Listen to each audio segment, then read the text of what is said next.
Havia um erro no ar, antes mesmo de alguém perceber que o ar havia perdido o costume de ser neutro. As ruas do bairro costeiro se calaram com uma pressa suspeita. Portas rangiam mais alto. Venezianas batiam com precisão, como se alguém marcasse tempo. Vento atravessava as fachadas em lençóis finos, e cães uivavam sem motivo decidido. Na pequena biblioteca municipal, uma caixa de folhas amareladas, amarrada com barbante negro, foi retirada do fundo de um armário. Não por mera curiosidade, mas por uma compulsão que parecia chegada de eras antigas. O manuscrito, sem nome de autor, cheirava a sal, a óleo de peixe e a lembrança úmida de cavernas submersas. Letras curvas e angulosas, traçadas como se tivessem sido escritas por dedos que olhavam para além do horizonte, deixavam um rastro de desconforto. Frases inacabadas, diagramas celestes que não correspondiam às constelações modernas, símbolos que lembravam tanto inscrições em pedra quanto a textura do coral. Aos poucos, sinais se alinhavam como peças numa mesa confidencial. Pesquisadores locais, um professor aposentado de arqueologia com mãos manchadas de tinta e uma jovem oceanógrafa que sonhara, desde menina, com cidades sob ondas, notaram que o manuscrito falava de cidades que respiram embaixo da maré e de marés de bolso, fenômenos ausentes dos registros oficiais. Em coordenadas desenhadas com tinta de concha, ruínas emergiam no mapa onde ninguém havia apontado antes. Enseadas redondas, colunas quebradas que pareciam cuspir luz em certas noites sem lua, padrões de pedra repetindo o símbolo entalhado no papel. Não era só arqueologia, eram velhas lendas sussurradas em botecos e guardadas por pescadores como segredo bom demais para ser contado.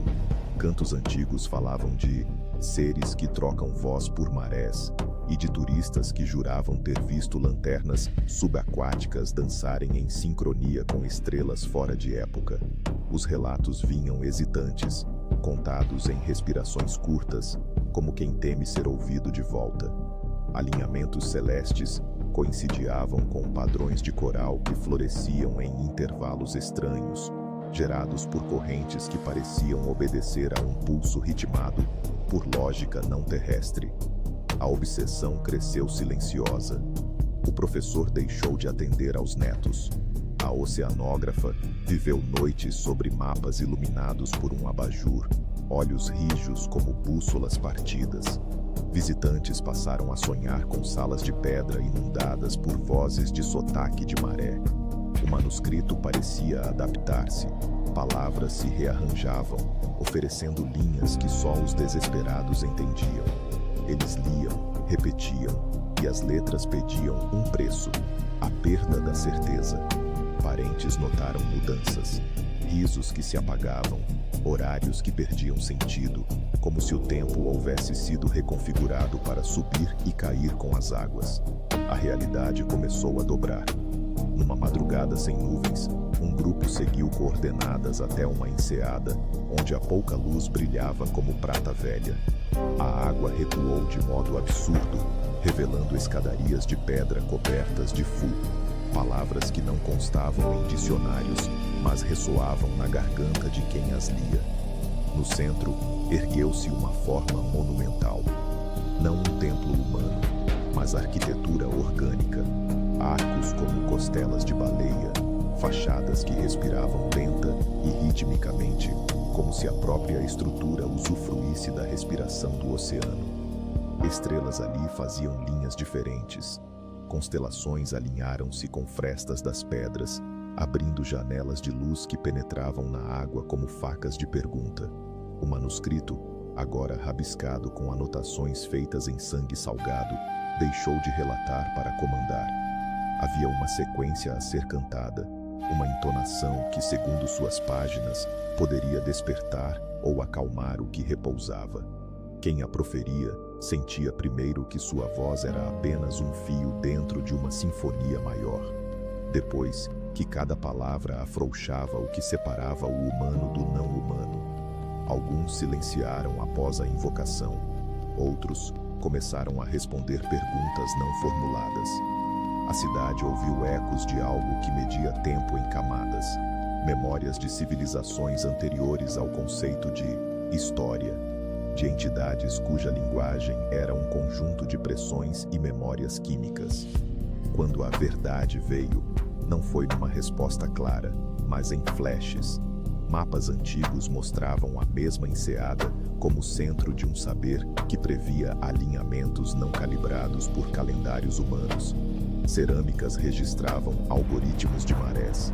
Existiam pactos, forjados por mãos humanas e selados por algo que pedia para ser ouvido.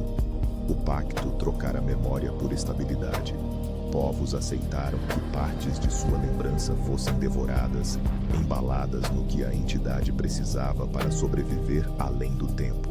Por isso surgiram civilizações com amnésia intrínseca, arquiteturas efêmeras, histórias cortadas quando atravessavam a linguagem humana. O confronto não foi bélico, foi perceptivo. A entidade, se assim se pode chamar, agiu como conceito, sobrepondo padrões sensoriais que reescreviam o sentido dos sentidos humanos. Cientistas que tentaram explicar-se perderam-se na multiplicidade. Sensores registravam frequências que lembravam cânticos. Sons convertidos em dados devolviam imagens de cidades de pedra que respiravam. Alguns habitantes foram tomados por lucidez violenta, convencidos de ver agora o mundo como ele era.